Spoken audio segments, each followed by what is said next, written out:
Eccoci qua ragazzi, salve a tutti, bentornati sul canale, recap di questa giornata di Serie A, classifica alla mano che ci sorride e Fonseca in conferenza stampa ha già letto la partita del Napoli, la sua partita, ha già capito come giocherà il Napoli domani, andiamo a vedere cosa sta succedendo, fatemi sapere la vostra qui sotto nei commenti, mi raccomando iscrivetevi al canale se passate per la prima volta sotto questo contenuto attivando la campanellina. Passaggio importantissimo per poi restare aggiornati ogni qualvolta esce un nuovo video, le notifiche per le live e tutto il resto. Napoli 22 punti, più 4 sull'Inter, più 5 sulla Juve, visto il pareggio di ieri, tutti quanti volevamo questo pareggio e ci stavamo chiamando questa X già da un bel po'. È uscita la X, ma io mai mi sarei aspettato che diciamo finisse 4-4 la partita. Si sta decantando la partita come calcio spettacolo, è stata una partita spettacolare, uno spot per il calcio italiano. Siamo d'accordo fino a un certo punto perché quando ci sono 8 reti, che poi sono 8 cappellate difensive, compresi i calci di rigore inauditi, i calci di rigore, ma non perché non ci sono, perché poi come difensore devi essere veramente ottuso per fare quei falli. Comunque è finita 4-4 e quindi io ho due domande a livello difensivo per quanto riguarda l'Inter e la Juve, me le farei al di là dello spettacolo, gli 8 gol, eccetera, eccetera. Sicuramente il pubblico ha goduto nel vedere 8 gol, però i due allenatori non credo che poi stanno così tranquilli, soprattutto Inzaghi che era sul 4-2, non ha chiuso la partita l'Inter e quindi hai pareggiato il match e il Napoli ovviamente ringrazia più 4 e più 5. Dietro c'è la Fiorentina, l'Atalanta, la Lazio e l'Udinese a 16, quindi abbiamo 6 punti di vantaggio sulla quarta, dalla quarta in poi. Il Milan è a 14 con una partita in meno. Calcoliamola vinta questa partita col Bologna, 17. Siamo a più 5 sul Milan, poi c'è il Torino, l'Empoli e più 10 sulla Roma. Perché più 10 sulla Roma? Perché comunque siamo primi e siamo d'accordissimo. È ancora presto, l'obiettivo è comunque la Champions League. E su queste squadre è sempre buono guadagnare punti, sulla Roma, sulla stessa Lazio, la Fiorentina, l'Atalanta che sta giocando molto ma molto bene, ovviamente vedremo poi nel decorso delle giornate e del campionato perché hanno le coppe, calerà qualcosina, noi abbiamo la settimana tipo, vediamo se riusciamo a sfruttarla al 100% perché Conte l'ha sempre saputo fare, ecco, tutto qua.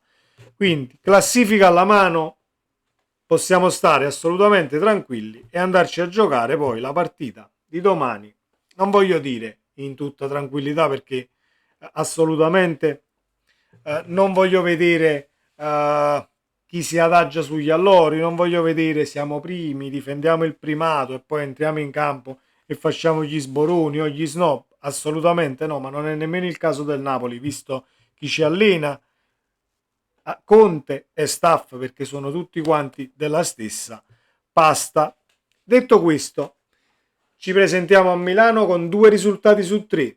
Secondo me si potrebbe ragionare così. Ovviamente non sono uno a cui piace giocarsi la partita per il pareggio, però c'è da valutare comunque questa situazione. Sei in vantaggio a livello di punti, sei a Milano contro un Milan che comunque deve vincere per forza, perché è il Milan che ha un solo risultato utile, perché per diciamo riacciuffare questo treno delle grandi domani dovrebbe far bottino pieno. Noi speriamo di rendere la vita a Fonseca e compagnia abbastanza difficile e Fonseca vede un Napoli molto basso domani che si difenderà perché in conferenza stampa, se la ritrovo perché l'avevo prima sotto mano, non la ritrovo più, attenzione, eccola qua. Allora, Fonseca si lamenta delle assenze importanti. Domani assenze importanti. Volevamo giocare col Bologna anche perché ora col Napoli saremo senza 2 giocatori importanti, Teo e Reinders. Su Camarda non è cambiato niente, lavora sempre bene, eccetera, eccetera. Io su questa considerazione diciamo che faccio un attimo un passo indietro di 2 anni. Quando noi ci presentammo a Milano per diciamo la partita col Milan, in Champions. Non avevamo Raspadori, non avevamo Simeone, non avevamo Osimhen, tutti e tre infortunati. Ci presentammo con Elmas prima punta, però non andammo in conferenza stampa a dire vabbè domani purtroppo assenze importanti, siamo senza la punta per dire la partita, assolutamente no. Quindi va bene, le due assenze sono squalifiche e i calciatori del Milan potevano anche, diciamo, far qualcosa di diverso invece di farsi squalificare. E quindi carte alla mano, mancano due calciatori che poi Teo Hernandez non è che stava facendo tutta questa differenza nel Milan, più Reinders è secondo me una pedina che mancherà al centrocampo del Milan, però noi comunque dalla nostra non abbiamo Lobotka, allora facciamo così, noi non abbiamo Lobotka domani, assenze importanti, mettiamola così. Napoli favorita per lo scudetto, in questo momento al primo posto è una delle favorite e che può vincere lo scudetto. C'era un'altra considerazione che volevo analizzare con voi, ecco, avere l'asterisco è una cosa che penalizza, per me onestamente lo stesso penalizza i tifosi, chi guarda la classifica per me non cambia niente.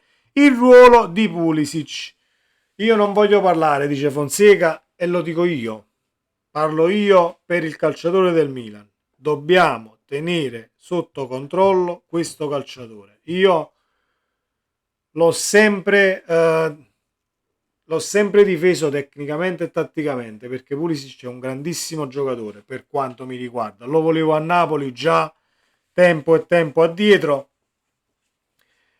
e l'attacco del Milan passa tutto quanto da lui.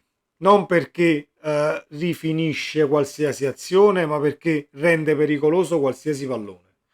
Sia perché uno contro uno salta e il piedino è molto caldo, e sia perché può portarsi un paio di centrocampisti appresso tra le linee rompendo le scatole poi per l'ultimo passaggio, perché tecnicamente Pulisic vale secondo me tantissimo. Poi a voi i commenti e ne discutiamo nella sezione qui sotto.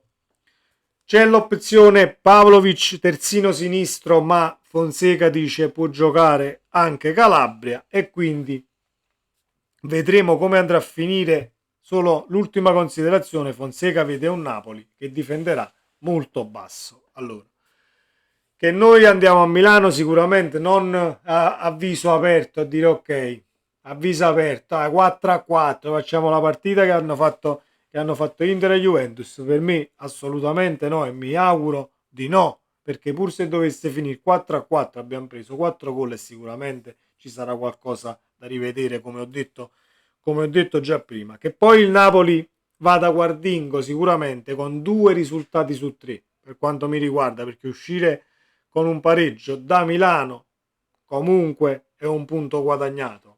Mia personale opinione, non si gioca mai per il pareggio e non sono mai stato uno che fa questi conti, diciamo, col punto. Uno le vuole vincere tutte quante le partite, così come le vogliamo vincere noi del Napoli, le vuol vincere anche un tifoso del Torino, del Verona, del Milan, dell'Inter. Molte volte però diventa complicato, sia perché in campo c'è ovviamente l'avversario e a volte si può giocare anche in inferiorità numerica non avendo calciatori, diciamo, espulsi, e chi vuol capire capisce. Da questo punto di vista io non ho potuto fare a meno di andare a vedere la designazione arbitrale che condivido con voi. Andrea Colombo della sezione di Como, Berti e Vecchi i due guardalinee, Sozza il quarto uomo, Marini al VAR, La Penna assistente VAR. Una cinquina, diciamo, una sestina, diciamo,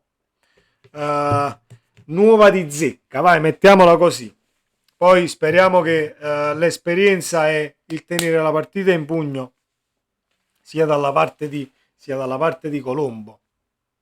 Non sto assolutamente mettendo le mani avanti. Questa è la sestina che domani vedremo a Milano. La probabile formazione del Napoli, e chiudiamo, dovrebbe essere la formazione tipo, ovvero Meret tra i pali, Rachmani Buongiorno, Di Lorenzo Olivera, Anghissà, Gilmour, McTominay, Lukaku, Politano e Quara, senza alcun cambio perché quel mini turnover c'è stato già nella partita che abbiamo vinto poi 1-0 contro il Lecce.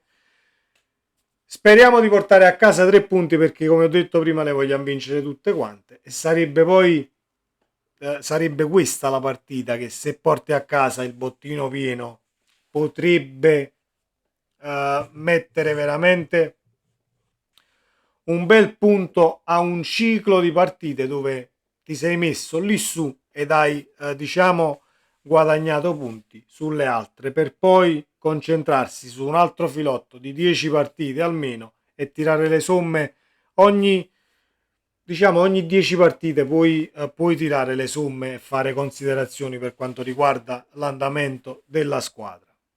Li faremo questi 3 punti. A voi nella sezione commenti. Voi siete fiduciosi, io da sempre fiducioso, e ovviamente che Fonseca abbia letto il Napoli che giocherà basso e si difenderà, posso anche essere d'accordo, e sicuramente non verremo a Milano a così ad aprirci e dire ragazzi vincete la partita, qui il tappeto rosso e buttatela dentro. Assolutamente no, perché la fase difensiva l'abbiamo settata.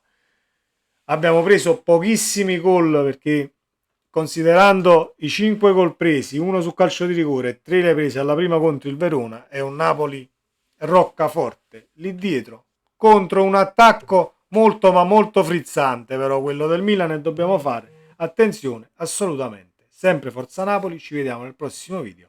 Ciao.